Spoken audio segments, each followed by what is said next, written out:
Howdy neighbors, welcome back to the channel. I kind of should have uploaded this as soon as it dropped, but I really wanted to sit down and ruminate with this a little bit before we kind of discussed it, and I kind of want to give some of the new players who might want to get into Premium a little bit of an introduction as to why some of these cards got hit, and hopefully I can put up some visual aids to give you guys a representation of what the card looked like or how did it look while being used. So first things first, we have the restriction list. I think most of you already covered most of these already, so what we'll get to is like the meat of this is some of the cards that had gotten hit and why. First things is the most important one for me is that Mizukaze and Tsukumoto-kan. Mizukaze being a card that promoted a very negative playstyle where it allowed you to retroactively guard restrict your opponent based on some of the dominated things that you did against them. We do happen to have a video up talking a little bit about dominate and how that works, and having something like Rene or your unstride skill from your Oboro giving you ways of just being able to deny your opponent's guard because they just probably haphazardly just use a trigger out that they hand to guard with, and now their hand are full of triggers that they can't use for the rest of the turn. Becomes a very dangerous situation now, doesn't it? Then we have Tsukumoto-kan also promoting a negative playstyle, giving you ways of just turning off all your opponent's guarding options, especially if they happen to have like any guardian tickets, elementarias and stuff like that, and also the rest of the triggers and stuff. So in combination with these two together on the board, it's almost lights out for your opponent unless you're on like 2-3 damage and you can kind of eat some, but facing against a bunch of the re-standards that they have in Nuvatama, it's darn near impossible. So then another card that became synonymous with like no fight, no guard is Dark Irregular's Hope on Damp and Dark Irregular's Variant Hard Leg. One having a guard restriction activation of having you 3 copies of 3 cards. It being gone gives you a little bit of momentary pause and thinking, okay, now certain decks need to play a little bit more proactively, finding new ways of being able to soul charge. The bigger crux of the deck that might end up pushing it into a direction of LLK again, because we did have a Gesteel meta a little bit that some Dark Irregular players were, a few of them being Masanori, who ended up doing really well at the Dutch BCS, making it all the way into top 4, top 8. Howdy, a visual aid J.J. here, I guess, to give you a quick breakdown as to like why Gesteel was a sleeper, very strong deck. It revolved around the mechanic of using your Dark State cards like Kiegra or Soaring Sun Presence. It allows you to be able to manipulate your soul a lot more potent since you can get a lot of utility pieces out of your soul, because there's oftentimes you can have triggers in there all the way locked up and you need to find a way to get them out of your deck, especially if you're going to be trying to go into 4-facts for later. It opted into using Gesteel to try to get to at least 13 cards left in the decks for 4-facts, and then Hope on Damp give you a little bit of guard restrict to force your opponent to guard. So how this combo would work, you use Kiegra, you have a card in your hand, you discard it, you added whatever piece, you use Cat to countercharge, so this goes back into Soul. Say for example you used already 2 CB for 2 of these to call out units you needed, then you soul charge 1, draw a card, countercharge 1. If you happen to hit another Cat, you can kind of do the combo again. So you could do all of this before you go into combat. Gisty ends up turning off all of your opponent's auto abilities, forces them to take a damage from their hand to put it into the damage zone face down, so giving no CV options. It also decreases their power to 1. Doesn't decrease their grade to 1, so you can still use your G guards, which is fantastic. But a lot of the times you can't use your auto abilities of your G guards, so you need to kind of hope that you have a continuous G guard that allows you to protect against the multi-attack swings that are going to be going for, because they also play Cat as a sand trigger as well. And also a mixture of Hope on Damp, turning off any your, using 1 card shield on attacks is going to be almost next to impossible. But now that Hope on Damp is quite figurative and literally gone, it opens up the deck to a lot more weaknesses now, since you can kind of guard with 1 card guards, even if it is for multi-attacks. But one of the cool things about it is since you're going to be going to 13 cards left in deck, you can head off into Forfax, Stride, and you can still give any power bonuses and stuff to your Vanguard, or you can still combine it with Blade of Mouse to send your triggers back into your deck, restanding all the units you need to again. Like, sure, you won't have a whole lot of defensive options outside of your G cards and maybe your crit sentinels, because of course this deck can't really make good use of draw sentinels efficiently, so it works on crit sentinels to be able to get the extra critical power and also still have access to their stand triggers. Hopefully this gave a small explanation of like what the deck was looking to do, and of course since you have a card of 23 cards in Soul, you're bound to have a decent amount of crit triggers in deck, and since you probably only have like 7 to 8 cards left in deck, and most of them are also triggers too as well due to your soul manipulation and sending back your cards, it's gonna spell disaster for your opponent to guard through all of it. Take it away, video JJ. Him being able to perform well on a deck like this, having a card like Hope on Damp, guard restricting your opponent, and to explain you to the rules of how this card works, you have to use increments of 20k shield every single time you have to guard. It makes it super tough to deal with a lot of the time, especially if it's on your opponent's like opening Stride turns or opening grade 3 turns sometimes, and having a bunch of different ways of re-adding it back to your hand from your soul off of a lot of the D cards just made it impossible to deal with sometimes. So I really do like these two cards being restricted. It makes DI have to think a little bit more about how they want to do. They can explore options of Shower Hut possibly. Shower Hut being an archetype that also has a decent amount of guard restricts in their grade 2s. They could probably look to that as an option. And of course the bigger ladies, restricted to 1, Gridora, which is something that possibly had to have happened years ago in my opinion. Created also a negative play space that you just don't get to play your game, especially if you don't have enough grade 3s that you need to run for your archetype. And it also preys a little bit on press decks as well, because they can't write anything else to circumvent the resting of all of their units in Vanguard. And we have Katrina, hot off the press on 4 copies. Now she's right back to 1. I mean, she was at 1 for... No, she was... I think she went straight to 4 from 0, right? I mean, you guys in the comments will probably know better. Let me know if I'm wrong. I think it was just restricted, then 4, and now 1. I'm fine with this, to be honest. It promoted just very, very unfun game patterns for newer players and veteran players alike. Obviously, you would play this deck because it's just good, right? But using the token mechanic and having to invest like next to no hand and then getting free units off of it, it became a very oppressive archetype to deal with. Just best deck in the format for a bit. Anything else that needs to be talked about here on this list? I guess we could talk about Reverend's Rush Dragon. Unfortunately, being hit on the list, can't really say that it didn't deserve it, because being a Keta Sanctuary unit, you had access to Royal Paladin Heal Guardians, Genesis Heal Guardians, and namely Angel Feather Heal Guardians, boosting the power of Angel Gise and boosting the power of Control Fenrir. It wasn't really played that much, but you also did have the control / combo archetype of Genesis. And covering Genesis, actually, we do happen to have Dreaming Dragon being restricted, Gelja, and Melissa. From what I understood, it doesn't really stop the combo entirely, because we do happen to have access to Valencia, which can still send some triggers back to your deck with very specific pieces that you need back into your deck again, so you can still keep up the loop.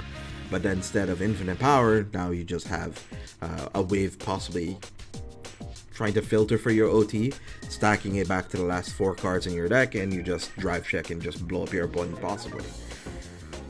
And then Melissa being gone gets rid of Control Fenrir to an extent. You still have access to Varitrums and still have access to the G-Guards that reduce your critical on your opponent's units. So it's not completely gone, but it does create a situation that you actually want to play a more aggressive version of Fenrir if you don't really care too much for the combo package.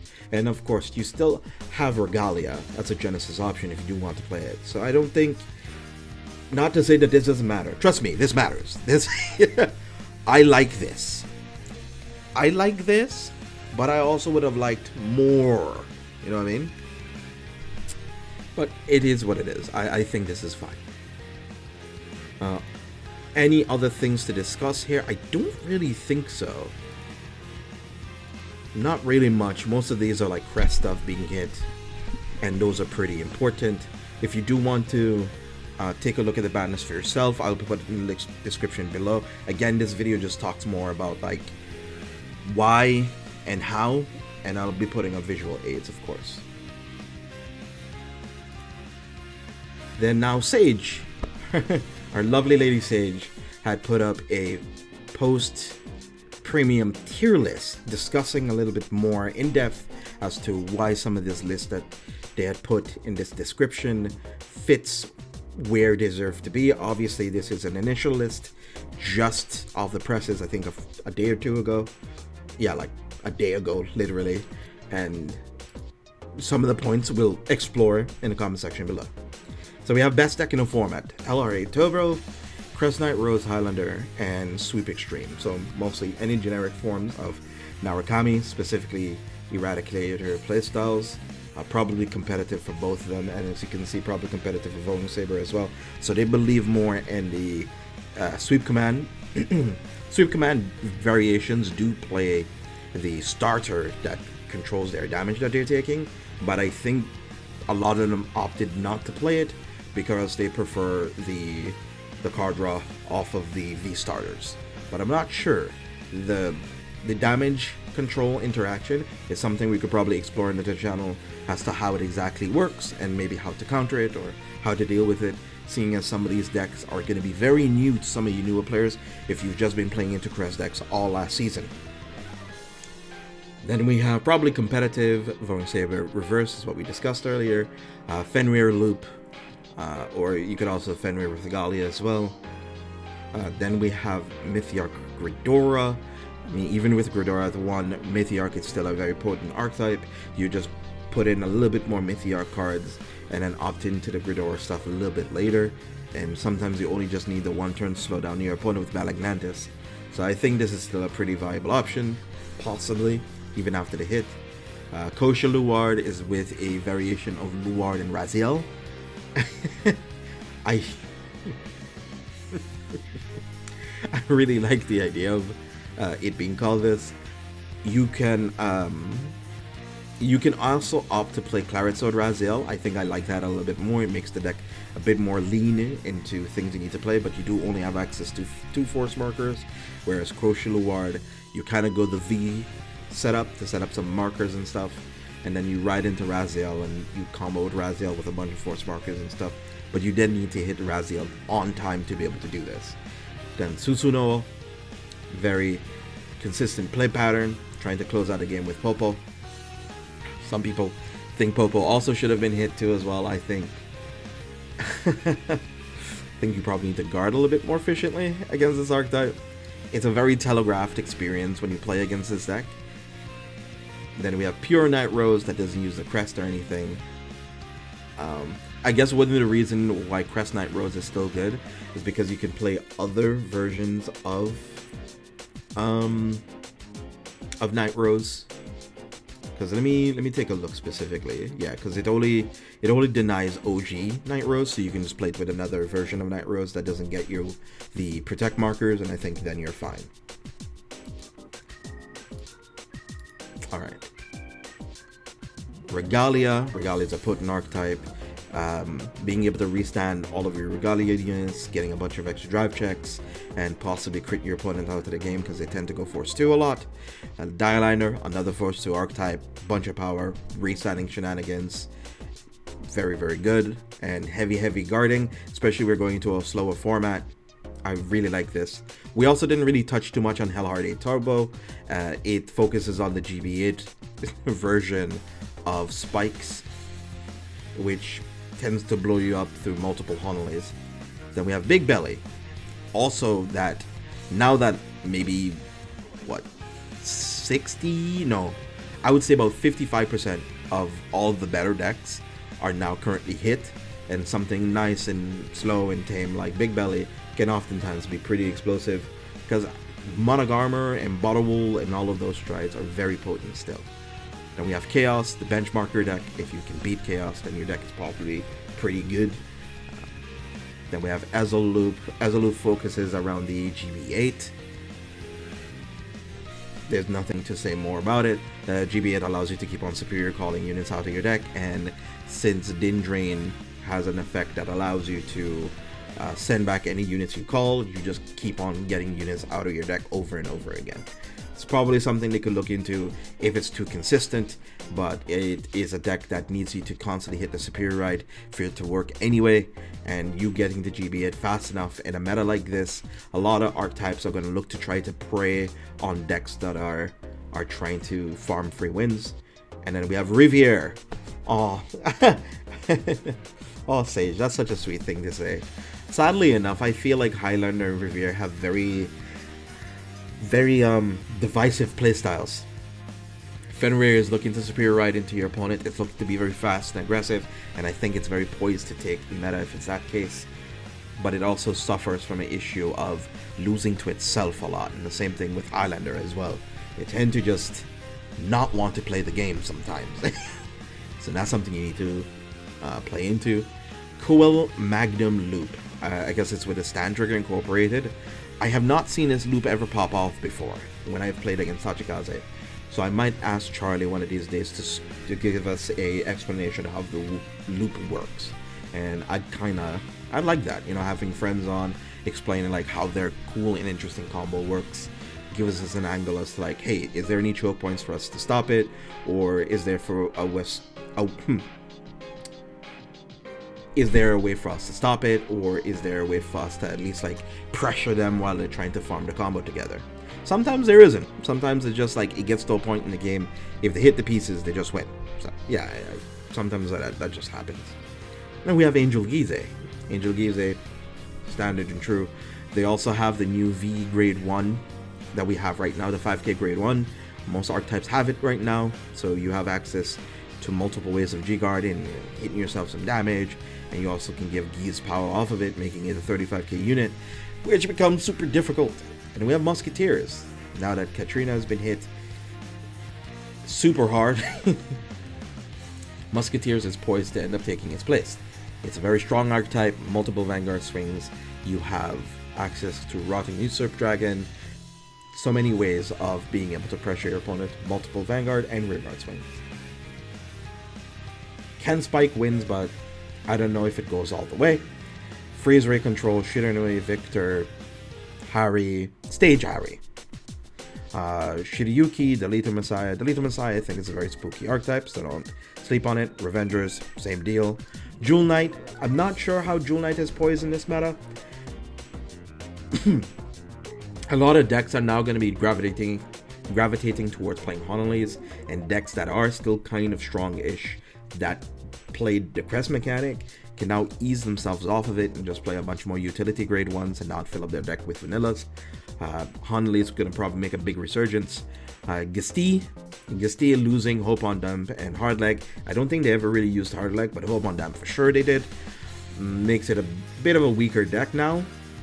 I don't see it doing too well unless you're playing the Sharot grade 2s. Sorry, not Sharot, but the Darkness Garter Strip grade 2s.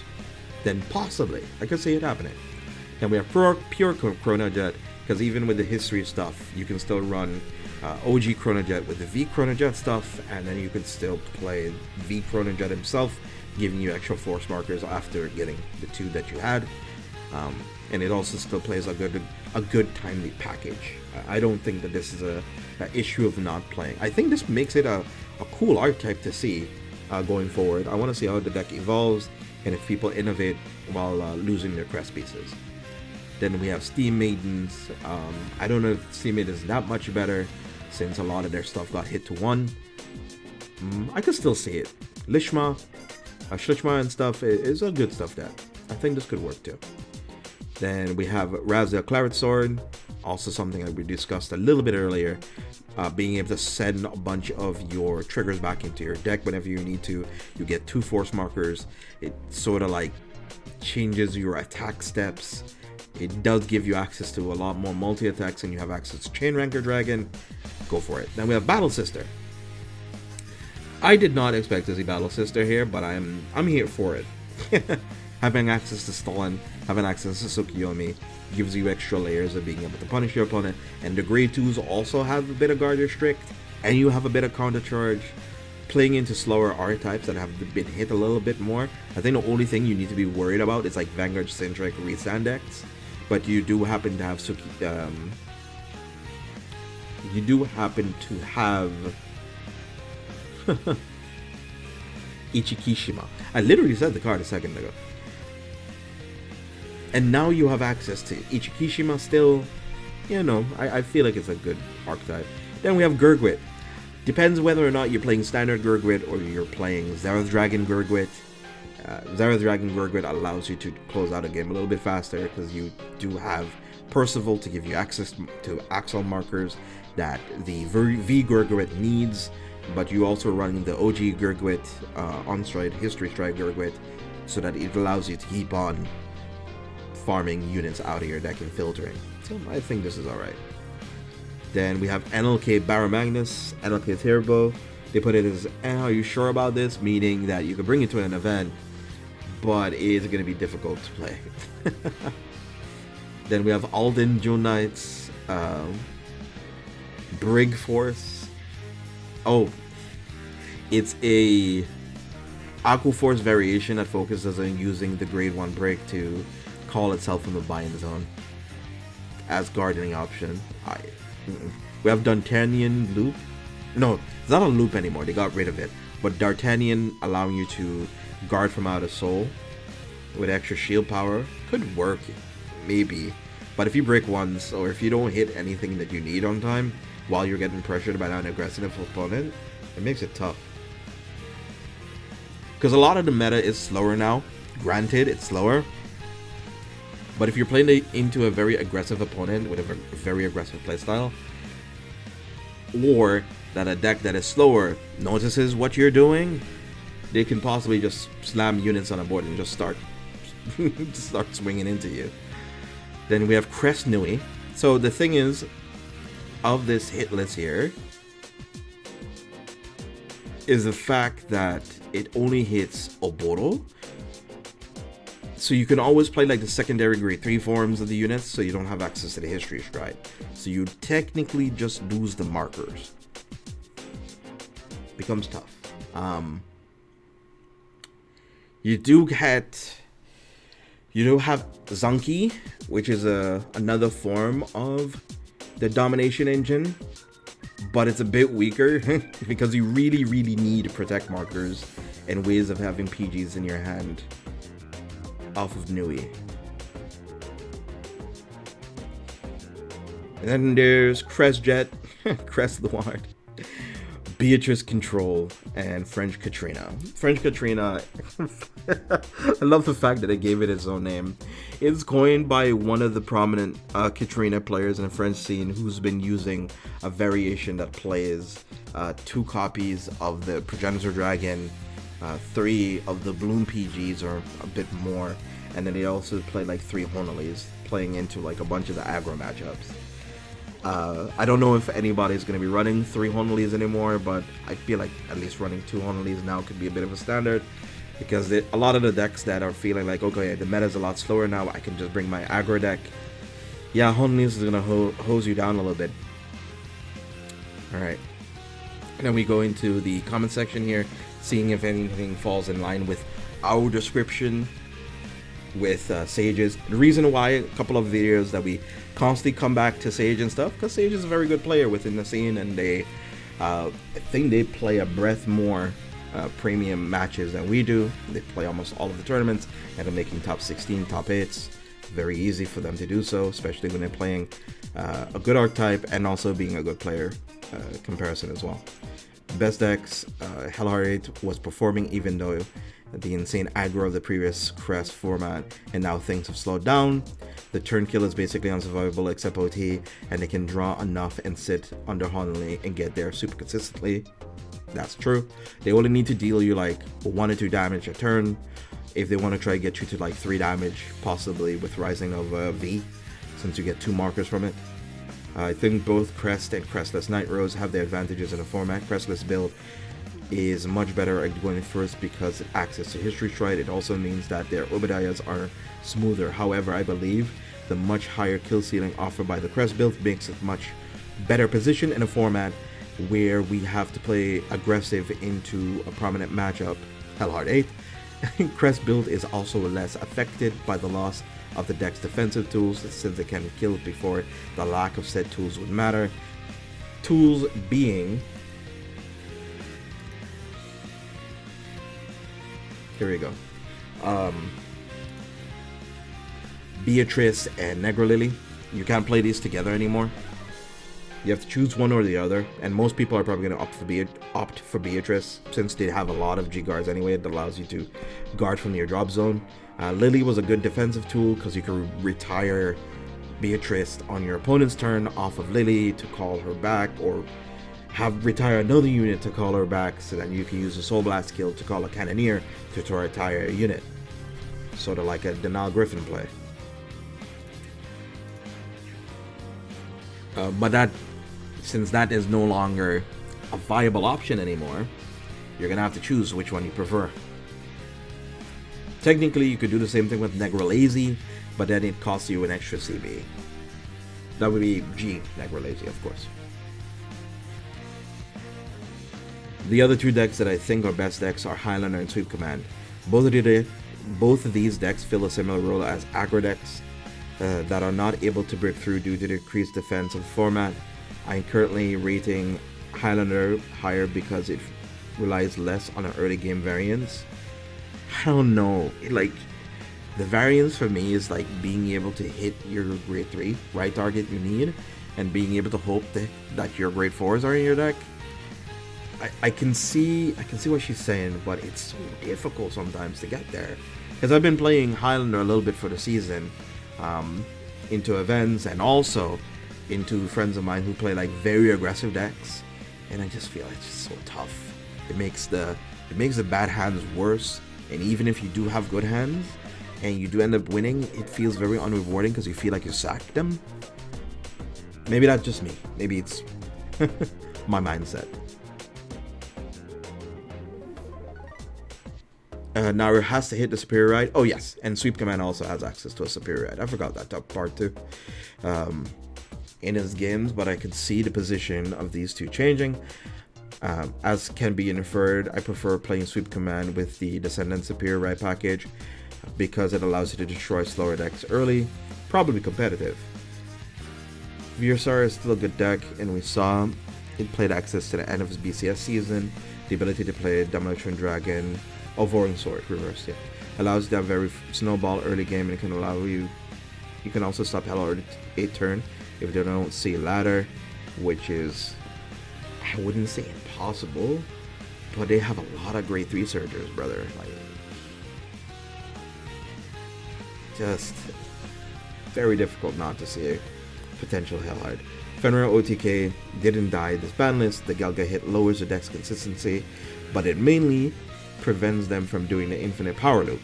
However, they can still stack OT using Valencia and then swing for 100 million, which is 99% of the time though. Similarly, Mythidar Ghidorah got hit by the ban list, but like a cockroach, the deck cannot be killed. Ghidorah being limited to 1 means that the deck performs worse into harder matchups because Ghidorah scam is unlivable, unviable line, but now other strides are possible. Like up to Randus and stuff is pretty good. Yeah, like Mali, Upti Upti, Ghidorah, or Ghidorah, Upti Upti, Wincon. Sure. Deck definitely gets riskier to take though, as it's more prone to losing to its bad matchups. Yes, it does. One other clan has a way to survive their hits, and that's Nini and Nectar. Katrina to 1 prevents people from playing pure Katrina builds since first Katrina was set up and the second one was generally your kill, even more aggressive builds. You killed on second stride a lot. So the natural response is move to playing Musketeer. While Cecilia Stride is nowhere near as good as Katrina, it means that the deck is has decent pressure for more than one turn. And this isn't just dead in the water if they don't kill on second. There's Stride Katrina. Correct. Since their Cecilia turns allows them to create a whole bunch of tokens, like later on off of Katrina, because they often go into their history stride, get them markers, they flip up one for skill, then flip on another one, so they'll be already at GB4 by the time they go into Katrina, so they get to go 4 cards out of deck after they're done. So even if it's a 1 Katrina turn, it becomes a devastating turn to deal with. I'm going to talk about one final deck this format, and this is Angel Gaze.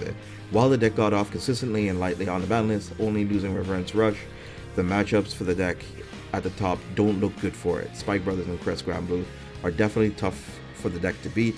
I also think we'll start to see more decks using Fringe play who try to just aggro out of top decks like Superior Right Naru, Riviere, Shiryuki, and a deck that cannot defensive trigger, does not like an aggressive format. Correct. Could see something like Nova's as well, but again, that's my Nova brain thinking. You could also see something like a Royal deck, you know? Just any decks that just get a huge amount of power, like Jewel Knights, can do that too. And then here is regarding the construction rules update. They gave like a small explanation here. Since the release of Omniscience Awakening and its availability for the use of BCS 24-25 regional qualifier tournaments, we've observed the following 2 ride lines at high usage rates. It'd be Raziel and Levidrus. And we also observed that among the ride lines, we saw substantial amounts of use. We observed that one had a comparatively higher win rate. Elglima.